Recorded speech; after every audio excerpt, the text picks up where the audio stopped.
In today's video, I'm going to teach you how to find your Shopify merchant ID. This is a really useful piece of information, especially if you're setting up integrations, working with third-party apps, or talking to support teams that need to identify your specific store. We'll keep this simple and straightforward, and by the end, you'll know exactly where to look and what you're seeing. First, go ahead and log into your Shopify admin dashboard. This is the main back-end area where you manage your products, orders, and settings. Make sure you're logging into the correct store if you manage more than one, since each store will have its own unique merchant ID. Once you're in the dashboard, direct your attention to the top of your browser window, where the address bar is. This is the field that shows the website link, or URL, for the page you're currently viewing. It usually starts with HTTPS, followed by your store information and the Shopify domain.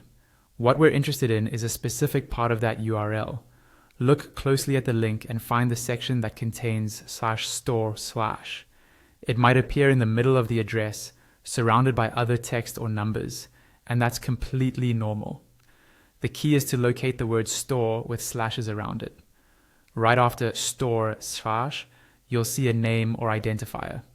This text is your merchant ID. In other words, whatever appears immediately after store in the URL is the merchant ID associated with that Shopify store. It might look like a version of your store name, or sometimes a slightly shortened or formatted version, but this is what many tools and services mean when they ask for your Shopify merchant ID. If the URL is long and a bit overwhelming, a simple tip is to click once in the address bar to highlight it. Then use your arrow keys to move along the link until you see store/. That can make it easier to spot the exact segment you need. You can also copy the URL into a text editor and visually pick out the part after store. Once you've identified the text right after store, you can copy that and use it wherever a merchant ID is requested. Just remember that this ID is tied to your specific store. So if you work with multiple stores, repeat this process in each store's admin dashboard to get the correct one. And that's all there is to it. By checking the URL in your Shopify admin and finding the part that appears after "wow store there," you can quickly and reliably locate your Shopify merchant ID whenever you need it.